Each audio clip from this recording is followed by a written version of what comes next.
جمارك ji xelkê Rojavayê Kurdistanê berî krîza Sûriyê berê xwedabûn Başûrê Kurdistanê û piştî krîza Sûriyê bi hezaran ji xelkên Rojavayê Kurdistanê bûn penaber lê Başûrê Kurdistanê. Hinek ji wan dest bi projeyên biçûk û mezin kirin. Bavê Şêrgo jî yek ji wan kesan bûn ku navenda ciwankariyê li bajarê Hewlêrê vekir. Kotê de gelek pizîşk û karmendên ji Rojhilat û Bakur û Rojavayê Kurdistanê tê de kar dikin. طبعا وقتی ما هاتن هولێری مەل هەولێری مەیزان کە خەلکی هەولێری پێویستی بچ هەیە ڕاستیژی مەدی پێویستی بە جوانکاری هەیە مەژی بحاولێک ئەم مرکزی جوانکاری بکەن مە ئەم مرکزی جوانکاری لە کوردستانی بکردم مەتخواست ئەم خزمەتە وی ملەتیژی بکەن هەم خزمەتە خۆشی بکەن هەم ژمارەژی باشە هەم وی ملەتجی باشە تدمێزینە ملەتی دنیای حەمیژی مەسلەی تەجمیلی نێوە منتشرە لە هەولێری مەدی هینێکی زەعیفە مەتخواست ئەم مرکزی چێکن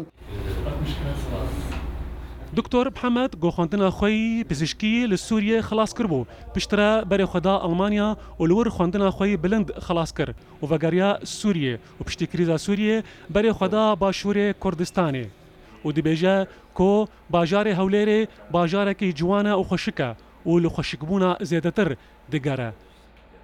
يعني بالبداية كنت متخيل يكون دەستپێکێدا من هەزر دکرد کوێ جوداهی هەبە لێ پشترە بە پەیوەندیە بە خەلکێرە مەدید و ئەڤژی ملەتێکی تێگهشتیە چاوە باندۆراوی سەرمە هەیە باندۆرا مەژل سەروی هەبوو هەمان کارێ جوانکاریە کومەلشامێ دەکرد ئەم هەولێرێژی دەکرد نتواصل ونعمل نفس الشيء اللي كنا عم نساوي بالشام وعم يصير بأربيل بكل بساطة.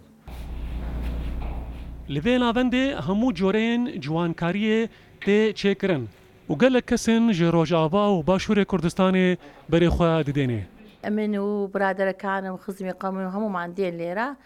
براسي يعني أما ولو بتمنين بس زيادة جوان تقدر تسندين يعني أو بوتكس فنرا أما زور ممنون لو دكتورانة يعني أو تشتغلي درسية يعني تطور علم ثقافة يعني جوان هني جناني كرايتوا العقرانية